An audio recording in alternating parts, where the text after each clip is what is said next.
الله الرحمن الرحيم. الحمد لله الذي غمر صفة عباده بلطائف تخصيص ترى امتنانا وألف بين قلوبهم فاصبحوا بنعمته إخوانا ونزل خلا مصدرين فظلوا في الدنيا استقاء خدانا وفي الآخر فقا خلانا ونشهد أن لا إله إلا الله وحده لا شريك له ونشهد أن سيدنا ومولانا محمدا عبده ورسوله صلى الله عليه وعلى آله وأصحابه الذين اتبعوه واقتدوا به قولا وفعلا ولسانا. أما بعد، فقد قال الله عز وجل في القرآن المجيد بعد أعوذ بالله من الشيطان الرجيم وآتوهم من مال الله الذي آتاكم. وقال رسول الله صلى الله عليه وسلم كلوا جميعا ولا تفرقوا فإن البركة مع الجماعة. رواه ابن ماجه. يا الأخوة الكرام، أحييكم بأتم تحية، تحية أهل الجنة. السلام عليكم ورحمة الله وبركاته. Brothers in Islam, we appreciate the greatness of mighty Allah Azhar, who has bestowed upon us this beautiful deen Islam.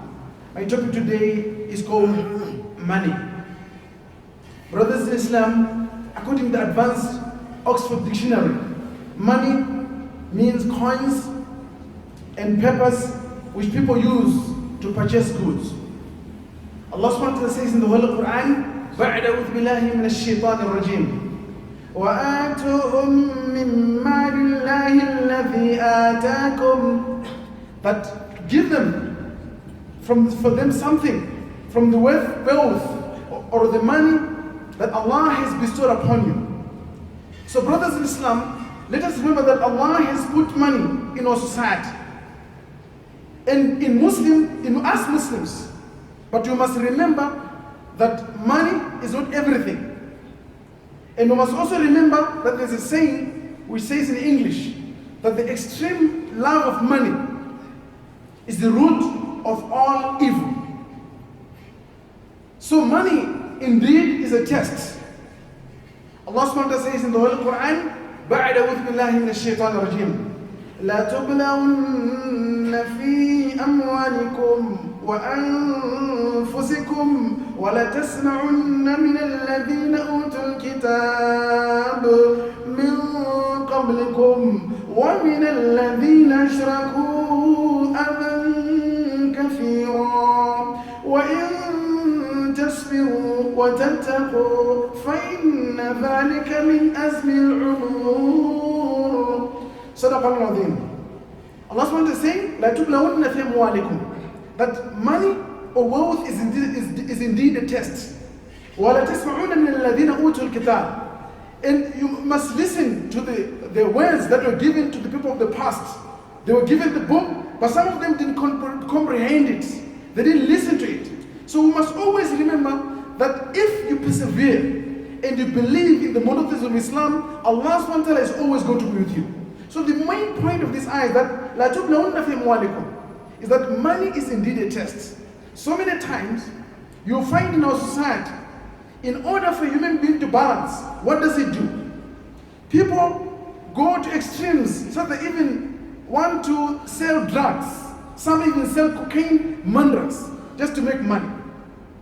Some people will go to the stage of invading even a country for the sake of getting money. Some people becomes desperados, rogues, just to get money. Brothers in Islam, look around the world. Why is it brother and against brother or sister against sister? Just because of money. Why is it that there's war in the world? If you look at the root of most of the wars in the global society, it's due to the fact that people are so engrossed to money. Many countries have been invaded in the name of we want to bring peace. But the main root cause was want money. Everything in the society now which comes to the extreme phase of Satanism is due to the fact that people have become worshippers of money. Some people ask, what is shirk? Many times you'll find that if you reach a stage of worshipping money, that is shirk, to associate partners and to Allah subhanahu wa ta'ala. Brothers in Islam, look at the times that we're living nowadays. Many people, they don't understand that sometimes you can be poor in this world, but Allah will give you the hereafter. Many people, they want to take a shortcut and become top-notch rogues, drug lords, just for the sake of money. So let us listen to this verse. It says, money is one of the blessings from Allah. It is said in Surah Duha, بعد أعوذ بالله من الشيطان الرجيم. ألم يجدك يتيما فآوى. Did he not find you an orphan and gave you refuge? ووجدك ضالا فهدى. And he found you unaware of the Quran. Fahada. Fahada means he gave you guidance. ووجدك عائلا فأغنى. He found you poor and it made you fa'aghna and enriched you. He made you be self-sufficient and to have this contentment. So a brother in Islam can ask, Sheikh, how do I make money?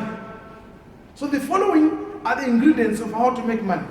Allah SWT says in the Holy Quran, بعد أعوذ بالله من الشيطان الرجيم ومن يتق الله يجعل له مخرجا وارزقه من حيث لا يحتسب ومن يتوكل على الله فهو حسبه إن الله بالغ أمره. The meaning of which is ومن يتق الله. So the first ingredient for a Muslim to imbibe is to make sure that the first ingredient to make money is taqwa. During the month of Ramadan, you hear the Imams were reciting this ayah, لَأَلَّكُمْ تَتَّقُونَ يَا الَّذِينَ آمَنُوا كُتِبَ عَلَيْكُمُ الصِّيَامُ كَمَا كُتِبَ عَلَى الَّذِينَ مِنْ قَبْلِكُمْ لَأَلَّكُمْ تَتَّقُونَ. So that you get what is called taqwa. Brothers in Islam, tell me today, a man who has won the lottery and he has got $2 million in his bank account and there's no taqwa in his heart. That is why we have heard of theories from United States of America that a man won millions of dollars, but the next day he's sleeping in the caravan or under the bridge. Why? Because in him there's no taqwa. There are some people that become rogues. They're selling cocaine. Right? There's no taqwa in him. After some years, I was watching a documentary about this country called Mexico. They said that one of the top drug lords was caught. And this drug lord used to move around with bodyguards. But now when they came to take him, it's over. Your history is gone. Your legacy is gone. So likewise, in pursuit of money, many people, they forget about this ingredient called taqwa, fear of Allah. وَمَنْ يَتَّقِ اللَّهَ يَجْعَلْ لَهُ مَخْرَجًا. So whoever's got taqwa in his heart, Allah will provide for him. Look at the history of South Africa. You find the Indian community, they came from India. But by the grace of Allah, Allah bestowed upon them barakah, that after the white community, I can say, most of our Indian brothers, they're controlling the economy of South Africa. This is from the barakah of Allah. وَمَنْ يَتَّقِ اللَّهَ يَجْعَلْ لَهُ مَخْرَجًا. A brother came from India in only a kurta and some slippers. But today his progeny is enjoying wealth. Many of these people use this ingredient. وَمَنْ يَتَّقِ اللَّهَ يَجْعَلْ لَهُ مَخْرَجًا وَرَزُقْهُ مِنْ حَيْثُ لَا يَحْتَسِبُ. So brothers in Islam, look at the difference here. A rogue selling cocaine and a brother has got taqwa in his heart. His money is halal and his money has got a future. So do not think that if you're selling drugs, your money is going to last for a long period. Maybe in this dunya you are rich, but in akhirah you are poor. Brothers in Islam, look at the atmosphere of this society. A man will go and invade a certain society just to get money. And he invades the place and is very cruel. Do you think that without taqwa, that his economy or his wealth will be halal? It won't be. And there's no future. And another ingredient is, وَمَنْ يَتَوَكَّلْ اللَّهِ فَهُوَ حَسْبُهُ. The another ingredient is tawakkul. Put your trust in Allah. And if you want to make money, put your trust in Allah subhanahu wa ta'ala. Brothers in Islam, it's like a man who has found a capital of about 100,000 rands. He does not know what's going to happen in the future. But he puts the tawakkul or trust in Allah subhanahu wa ta'ala, and Allah gives him. قَدْ جَعَلَ اللَّهُ لِكُلِّ شَيْءٍ قَدْرًا. And Allah has put taqdeer or destiny or a fate in everything in this universe. So brothers in Islam, never think in your life that you are going to be be the person who owns all the wealth in the universe. If Allah wants to take from you, He will take from you. Inna Allah yarzuqu man yasha bighayri hisab. Allah gives barakah or rosy or blessings to whomever likes without any compensation. So brothers in Islam, in a nutshell, if Allah has prescribed upon you poverty, this is what is prescribed upon you. Maybe Allah has prescribed upon you something that is beautiful in akhirah. If Allah has prescribed upon you that you're going to be rich, you will be filthy rich. Some people, they're only rich materially. But some people are truly rich with taqwa in their hearts. They love Allah subhanahu wa ta'ala. Another point is, number one, make halal money, not haram money. Brothers in Islam, look at the society we're living nowadays. Many people, they want to make haram money. You'll find that people, they are so engrossed to the love of haram money because it's quick to get. So the more you imbibe halal in your life, the more there is taqwa in you. The more you imbibe haram money, the more there is haram in your life. So brothers in Islam, do not expect to be a pious person in secret and in public when you're eating haram money. Number two, do not sell stolen goods. Many times you find that you'll be caught up in a society where people steal things and they sell them. I went to one place, I was giving a talk last week. I didn't know about that society, like how it is here. I don't even know the person who brought me to this masjid. So I went to that place, I don't know nothing about what went up. So after my talk, the Imam came to me, say, "Ya Sheikh, Jazakallah for this talk." I said, what happened? I just gave a talk about money. He said, "No, your talk inspired brothers. And we have two brothers that are in prison right now. They brought stolen goods. And this is a real life story." So brothers in Islam, let's stay away from buying things that are stolen and we sell them. Number three, make good profit. A Muslim must always make good profit. But don't do like this. Sometimes you find that to get a product, it's worth 100 rand. If you go to Durban, you got 100 rand product. But when you reach Johannesburg, you say, "No, Alhamdulillah, bought Azhar. The distance is too nice, mashallah." And then they say, "No one knows me." You know, they don't know anything. This is a new car or a new shoes, 100 rand. No one knows.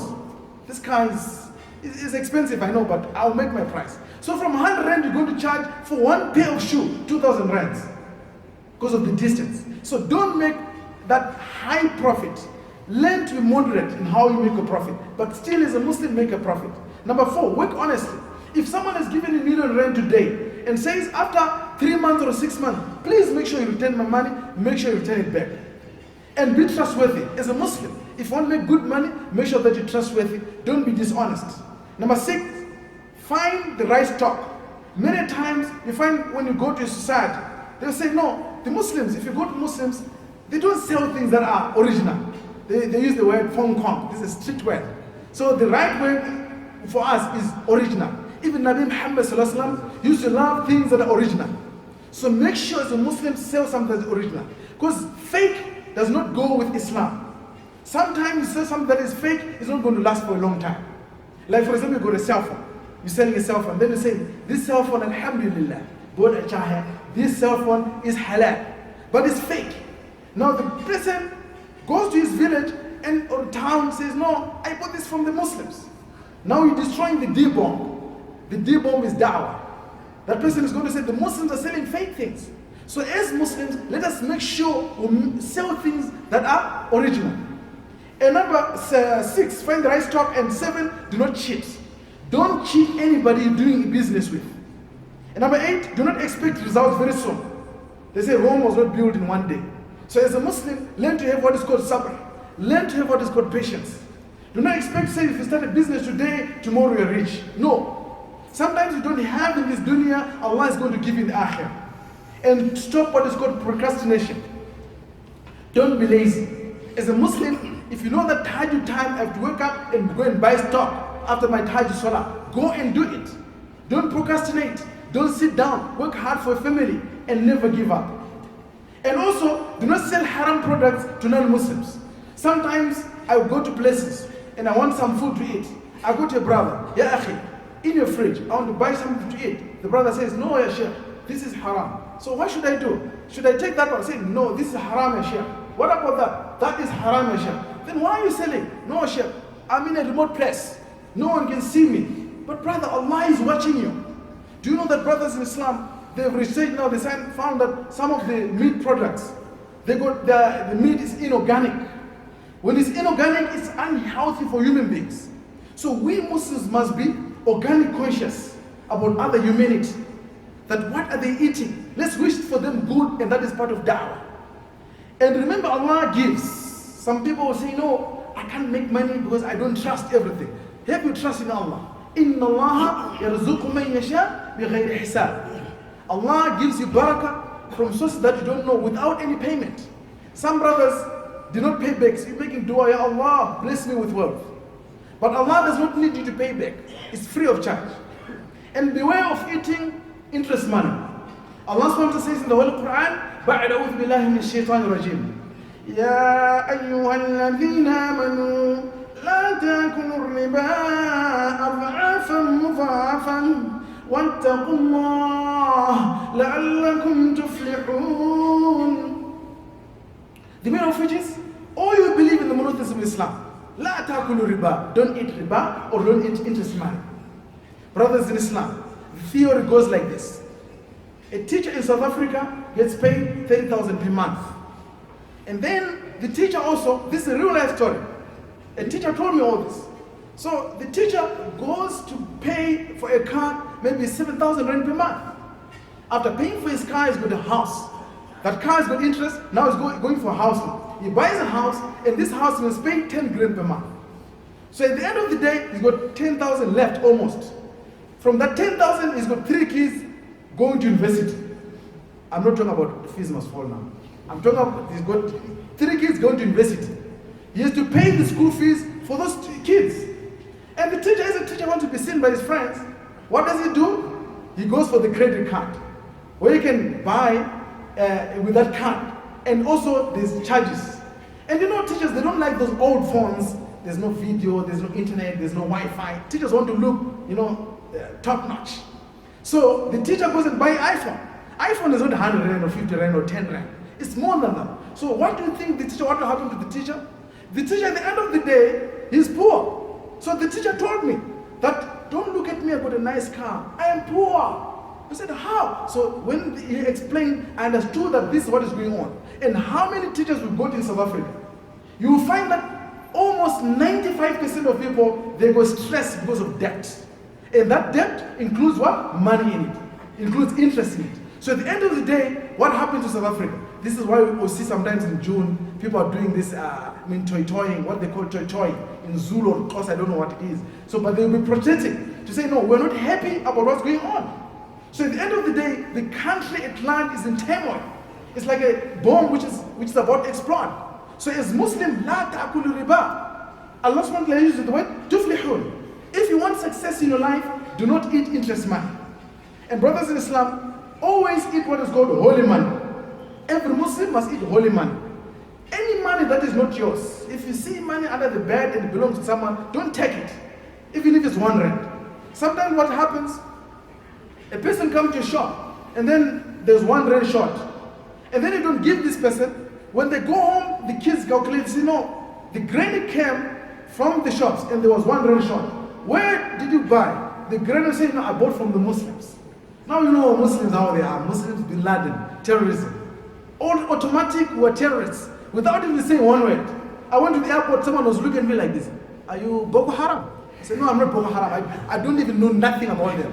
So, are you ISIS? I don't even know what is ISIS or what is ISIL, what is, I don't even know anything about this.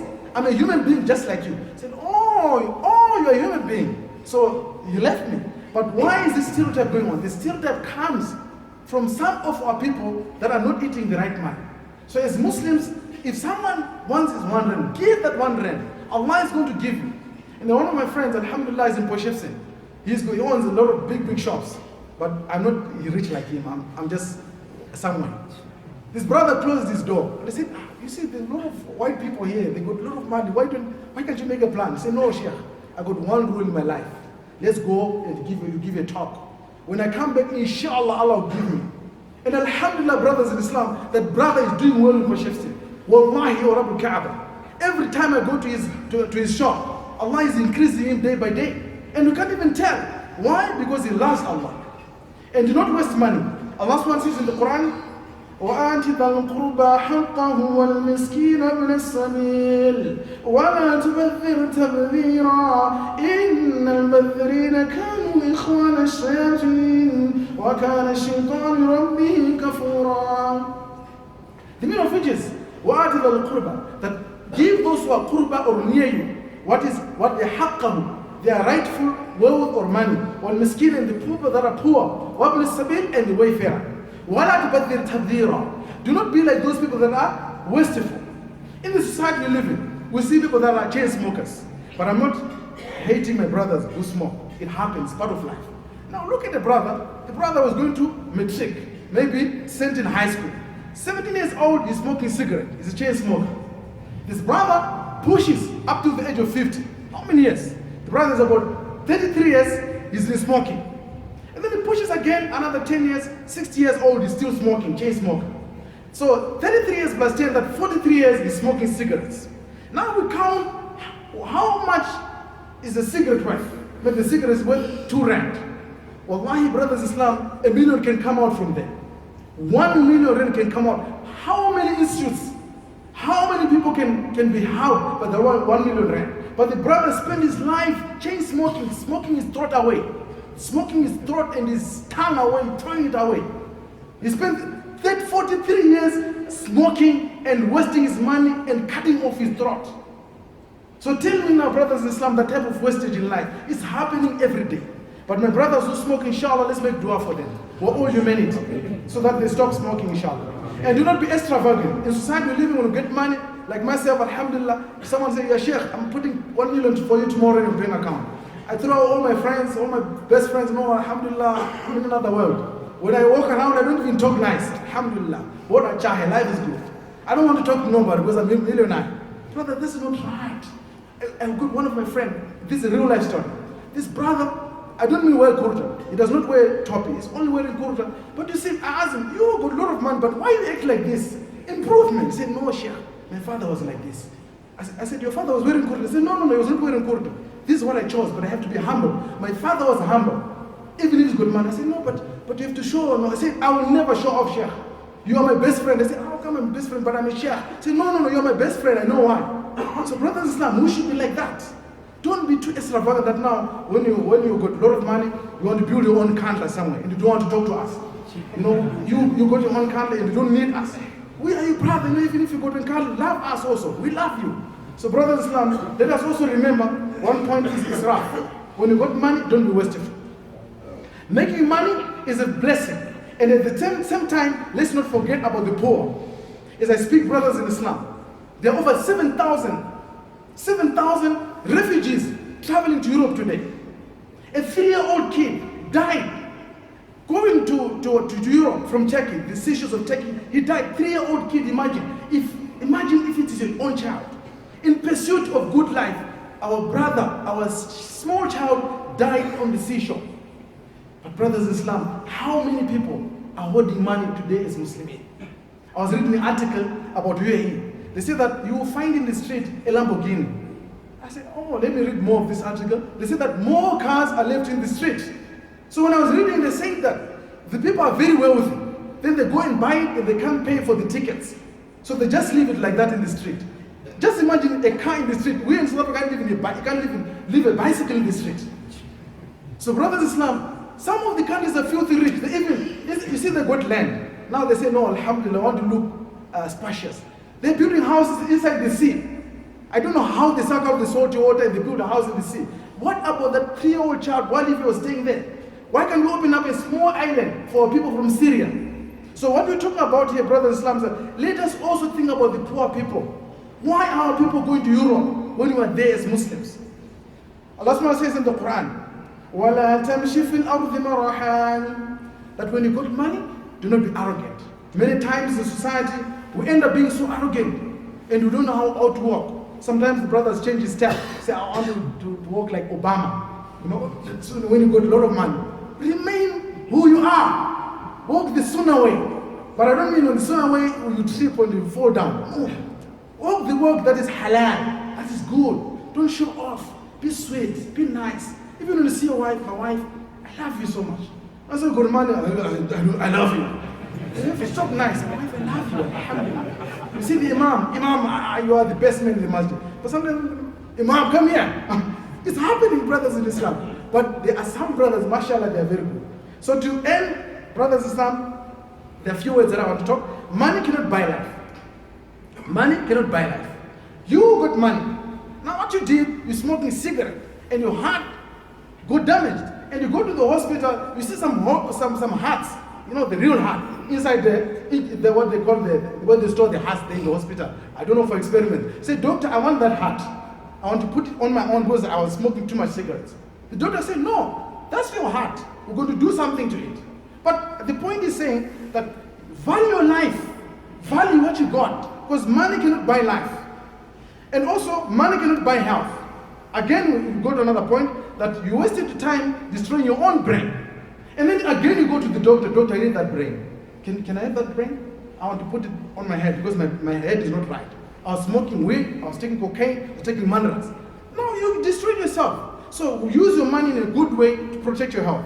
Money cannot buy manners.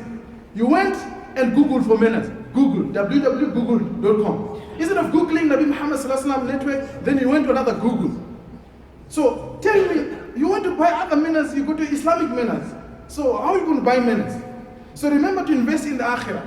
Remember to invest in the hereafter, then invest only in this universe. So the investment of the akhirah gives you paradise. May Allah subhanahu wa ta'ala bless all of us, inshallah, brothers in Islam, that inshallah whatever wealth we got, Allah subhanahu wa ta'ala make it easy for us to have iman, to be people that are humble, people that are loving. May Allah subhanahu wa ta'ala make it easy for all of you, inshallah. Jazakallah for bringing me here. I don't even know the brother that sent me here. Alhamdulillah, may Allah subhanahu wa ta'ala bless this brother. I'm also inshallah leaving today. My flight is leaving at 5:30. I appreciate all the love and respect that you gave me, and that will also give to the imams and some of my friends in this masjid. Wa akhiru da'wana alhamdulillahi rabbil alamin. Assalamu alaikum wa rahmatullahi wa barakatuh.